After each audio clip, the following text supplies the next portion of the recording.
Thank you very much. I appreciate the opportunity to participate in this symposium today. And what I've been tasked to do is present some of the assertions that have been offered up relative to ecosystem management and assess those assertions. But before I get started, I need to add a disclaimer. I don't think what I'm going to present today will be particularly surprising or controversial, but be aware that any views or opinions that I do express do not necessarily reflect the opinion of my employer or any other organization for that matter. Now, today we've heard a lot of definitions about ecosystem management, what it is not, limitations, and so on. And so to be consistent with that pattern, I'm going to offer you my definition of ecosystem management. I don't offer it as necessarily the best one or the right one, but it's the one I'm going to use for this talk. Well, exactly what is ecosystem management? My way of thinking is it's the application of ecological and social information. And a key point here is it's both ecological and social. It's not just purely hardcore science. It involves a significant social dimension. Options, it's all about trade-offs, winners and losers. Constraints, and that is there's a lot of constraints we have in management regardless of the notion of management that we use. Desired social benefits. Benefits may be expressed in terms of biological yields, economic yields, some other social criteria, and over a defined geographic area. We have to bound the problem, obviously, to do any optimization. And what is the boundary? Who decides the boundary? And does the boundary change over time? And over a specified time period. It makes a big difference if you're trying to result in management, whether you're trying to optimize over 5 years or 10 years or over a century time frame or longer. Well, of course, as ecosystem management burst on the scene in the 1980s, it was met with two kind of polar reactions. The first being, this is a paradigm for the 21st century. It's a bridge to the future. It's a dramatic departure from what we've done in the past. Conversely, others looked at the same approach and said, this is nothing but smoke and mirrors. It's pretty much business as usual with a new set of policy priorities, management priorities. There's a lot of weak logic, and it's really a subterfuge to change policy priorities under the guise of a routine management shift. Of all the definitions out there on ecosystem management, most, in fact, I think all, are pretty ambiguous. For example, this is just one of the more popular descriptions of ecosystem management. And if you read through this, a paradigm that weaves biophysical, social threads into a tapestry of beauty, health, and sustainability, embraces both social and ecological dynamics in a flexible and adaptive process. Ecosystem management celebrates the wisdom both of our minds and hearts and lights the path to the future. I really have no idea what this means, but this is typical of the type of definitions or descriptions that one sees about ecosystem management. From what I can see, the supporters of ecosystem management typically use one or a combination of several arguments. First is the rather clear-cut argument that goods and services are at risk. There's a lot of goods and services that people get from ecosystems, and these have a great utilitarian benefit. And the argument is that ecosystem management will help maintain or sustain or improve this utilitarian benefit. There's also the argument that ecosystem management is an improvement because previous management regimes have tended to have the tyranny of small decisions. Each individual decision is perhaps optimal, but collectively they result in a social failure. And ecosystem management is a solution to this problem.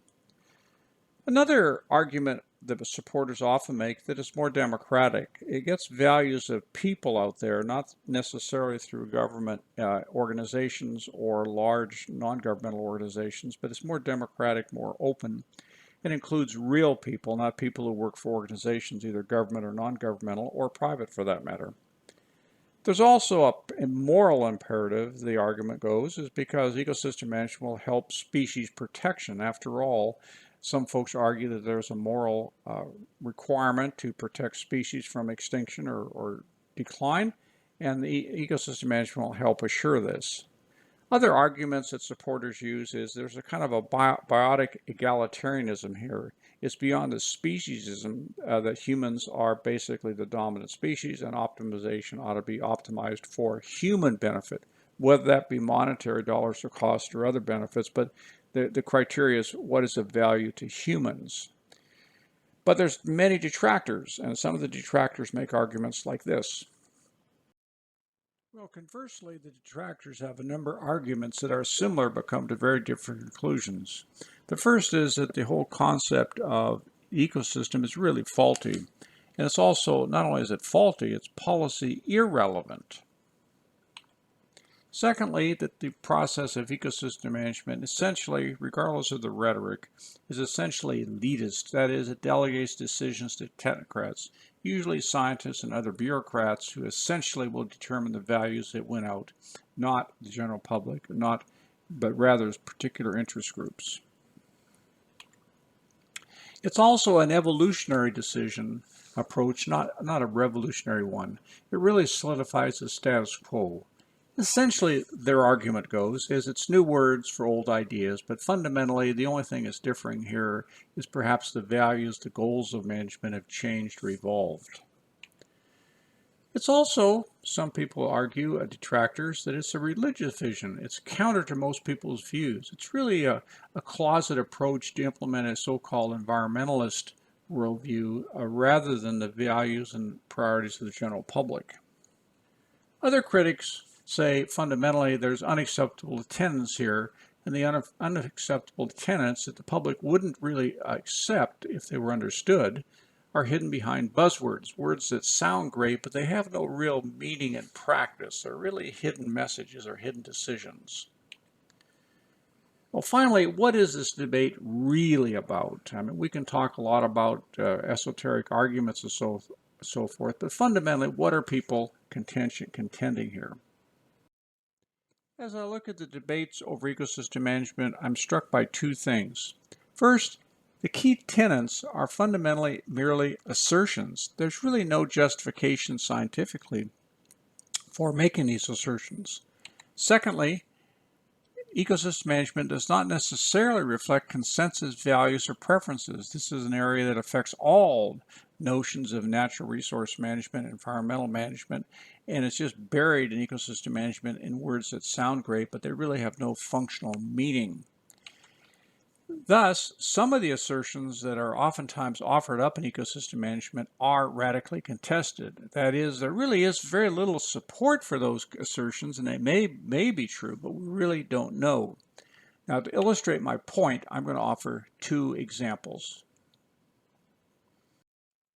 The first assertion I want to talk about is the one that says ecosystems are real. Do they exist? Well, you really can't go out and look for ecosystems like you can go out and look for whales or trees or land or lakes or even the ocean. Ecosystems require other descriptors. For example, do ecosystems even exist without a definition? It's not entirely clear. Ecosystems are not real compared to the alternatives. I mean, the ecosystems have no inherent boundaries. Only humans put boundaries on ecosystems. The scientific definitions of ecosystems really don't help much. They're more for helping people do research about ecosystems and so forth. Therefore, ecosystems must be defined within a context, and that's clearly true. Humans have to put a boundary on something, and then define within that something is an ecosystem. Well, if that's true, and I think it is, then ecosystem management assertions that include this one, if they're accepted, then that has a lot of implications.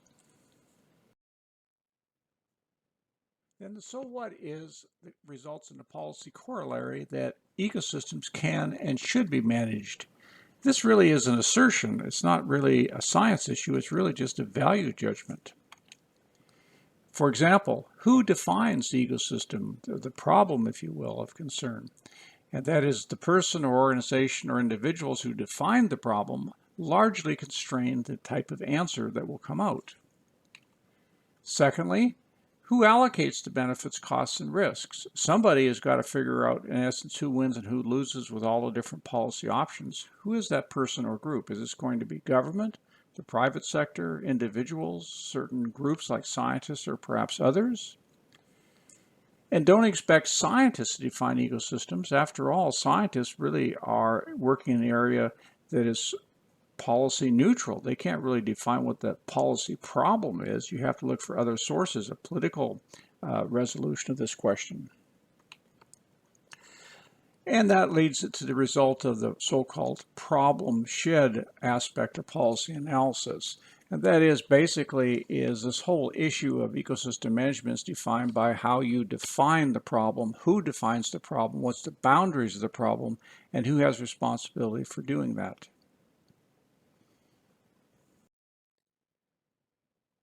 The second assertion I want to talk about, the second example, is the one that says natural and undisturbed is inherently preferable to altered and disturbed. This is relative to ecosystems. Pristine states, natural states unaffected by humans or minimally affected by humans are somehow inherently superior or preferable policy-wise to those that are altered by humans or disturbed by humans.